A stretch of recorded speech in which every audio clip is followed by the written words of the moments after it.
dalam berdakwah itu berjuang seperti itu. Jangan jadikan beban, jangan bangun jadi pengurus pembangunan masjid, jangan jadikan beban. Ya Allah, kok ramari-mari masjid ini. Minta sama Allah. Kalau pembangunannya ini ikhlas lillahi ta'ala di atas tanah yang wakaf, pasti Allah akan tunjukkan jalan. Pasti Allah akan berikan jalan. Tidak usah khawatir. Sehingga kalau kita jadi pejuang, jangan jadikan perjuangan dakwah ini sebagai beban, tapi jadikan hobi. Sehingga di mana-mana itu, yang kita bahas perjuangan, itu senang. Ngelihatnya, saya ngelihat ada teman-teman itu duduk sama saya, selalu dibahas perjuangan. Beb, nanti ini gimana Beb kalau kita punya program ini? Gimana kalau kita punya program ini? Gimana kalau target dakwah kita ke sana ke sini? Itu dengarnya senang sampai dalam hati, ya Allah, semangat mereka luar biasa. Nah, itu nikmat duduk dimanapun yang dibahas perjuangan itu ada. Selalu yang dibahas perjuangan. Nah, itu ada orang-orang seperti itu. Kenapa jadikan perjuangan? Karena mereka menjadikan perjuangan adalah sebuah hobi. Sama seperti halnya orang yang mancing hobi, main sepak bola hobi, jadi senang. Nah, semoga Allah jadikan kita pejuang-pejuang dakwahnya Nabi kita Muhammad sallallahu alaihi wasallam. Amin ya rabbal alamin. Kita baca sedikit daripada kitab An-Nasaihud Diniyah. Wa'lam anna amaniyal maghfirati ma'al kasli wal batalah min adarri syai'in al-islam.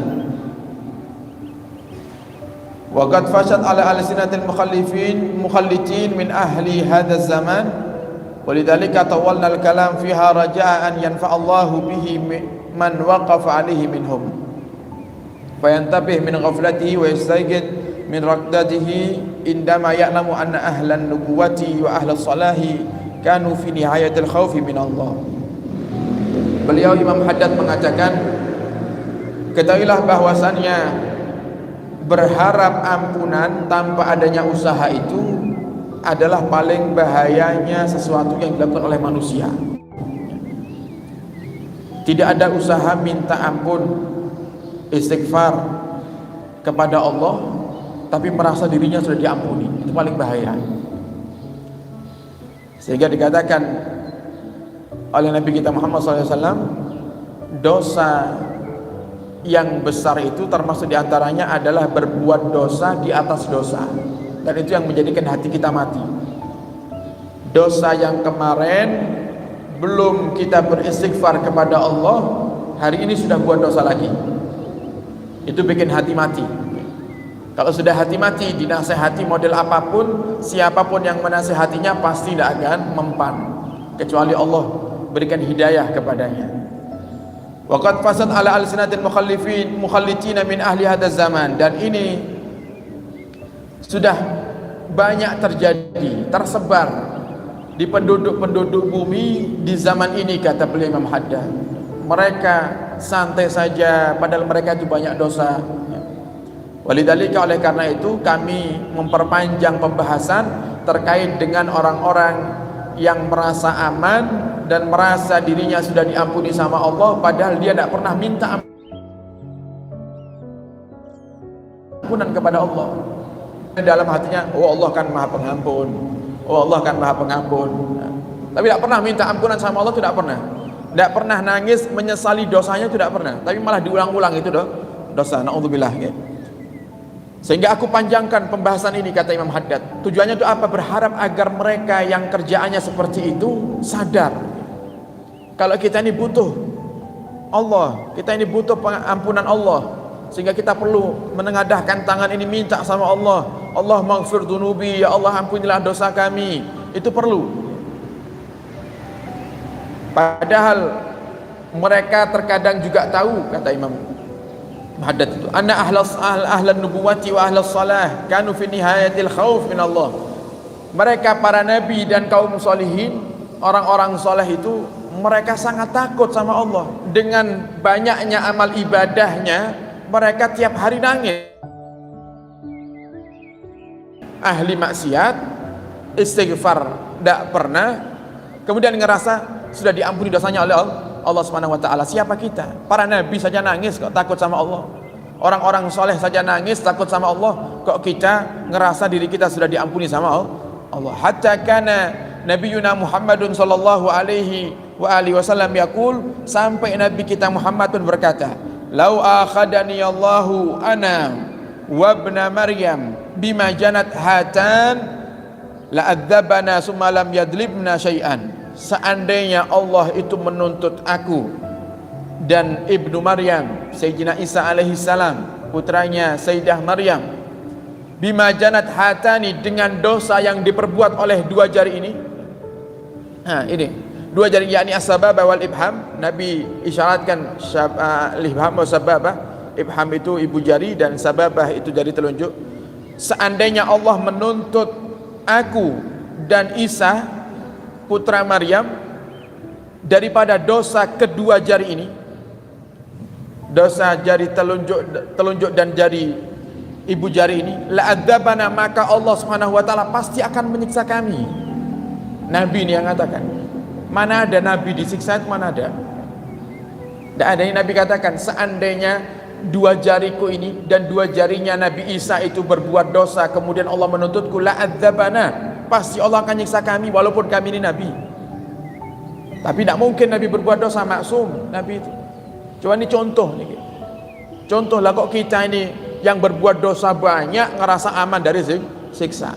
Nabi ini mengatakan, seandainya dua jariku ini loh, dua jariku ini aku ini, kata Nabi Muhammad afdalul khalqi ajmain, paling baiknya manusia. Beliau mengatakan, seandainya dua jariku dan dua jarinya Nabi Isa alaihi salam berbuat dosa,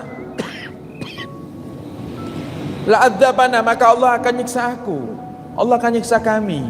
Sumalam yadlimna syai'an, dan itu Allah tidak zalim kepada kami, karena memang orang yang bermaksiat pasti akan disiksa sama Allah Subhanahu wa taala.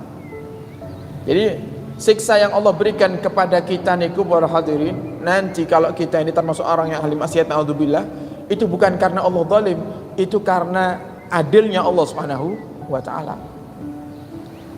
Mana hambanya yang pantas dikasih rahmat, mana yang hambanya pantas dikasih siksa. Itu bentuk keadilan Allah. Jadi bukan kemudian dikatakan, oh orang yang baik itu yang menyamaratakan semuanya. Ya bukan. Hakim yang baik dalam sebuah pengadilan, oh ini kalau yang ini kasihan sudah dibebaskan saja. Tidak bisa seperti itu. Jadi harus adil, kebijaksanaan itu perlu, apalagi Allah yang maha bijaksana, Allah yang maha adil. Sehingga siksa yang Allah berikan kepada hambanya itu bukan bentuk Allah zalim, tapi kita yang zalim dengan diri kita sendiri. Sudah dikasih tahu masih ngeyel. Kalau ahli maksiat tidak mungkin di surga, ya tempatnya neraka disiksa. Kok istiqamah maksiat, ya berarti kita ya yang salah. Faminhum zalimun li nafsi, tadi kita katakan. Ada di antara mereka yang sudah dikasih tahu, dikasih petunjuk dengan adanya Al-Quran dan kitab-kitab terdahulu, ya, malah zalim kepada dirinya sendiri. Faminhum zalimun nafsi wa minhum muqtasidun. Ada golongan yang kedua, muktasid, tengah-tengah. Golongan kedua, tengah-tengah, kata Allah SWT. Tengah-tengah itu gimana? Sayyidina Abdullah bin Abbas mentafsiri tengah-tengah itu maksudnya dia menjalankan kewajiban, tidak maksiat, tapi juga tidak mau menambah yang sunnah. Menjalankan kewajiban, sholat lima waktunya jalan, puasa Ramadannya jalan, mengeluarkan harta yang wajib, jalan zakat, tapi yang sunnah tidak mau dia. Sholat sunnah tidak mau, puasa sunnah tidak mau, sedekah tidak mau, maunya yang wajib-wajib aja. Haji namung sekali berangkat, haji umroh namung sekali selesai. Kemudian setelah itu tidak mau, umroh lagi, haji lagi, yang sunnah itu dia tidak mau. Tapi tidak maksiat, muktasid, tengah-tengah. Muktasidun, tengah-tengah. Faminhum sabiqun bil khairati biidnillah. Yang ketiga kata Nabi Muhammad, ini yang luar biasa, sabiqun bil khairat, berlomba-lomba dalam kebaikan. Yang wajib dia kerjakan, yang sunnah dia kerjakan, maksiat dia tinggalkan. Kata Sayyidina Abdullah bin Abbas, golongan yang ketiga inilah yang mereka akan masuk surga bi ghairi hisab. Mereka masuk surganya tanpa dihisab oleh Allah Subhanahu wa taala, langsung. Ya, usah ngantri-ngantrian, ya, langsung masuk masuk surga. Wajib dikerjakan, sunnah dikerjakan, maksiat ditinggal. Nah, ini yang perlu kita lakukan para hadirin. Jangan jadi yang pertama, yaitu zalim li nafsihi, zalim kepada dirinya sendiri. Wajib tidak dikerjakan, ditambah dengan maksiat terus, ditambah dengan maksiat terus. Tapi jadilah minimal yang kedua, muktasid. Kalau bisa yang ketiga, alhamdulillah. Maka Allah akan berikan kepada kita kemudahan untuk bisa masuk surga tanpa hisab.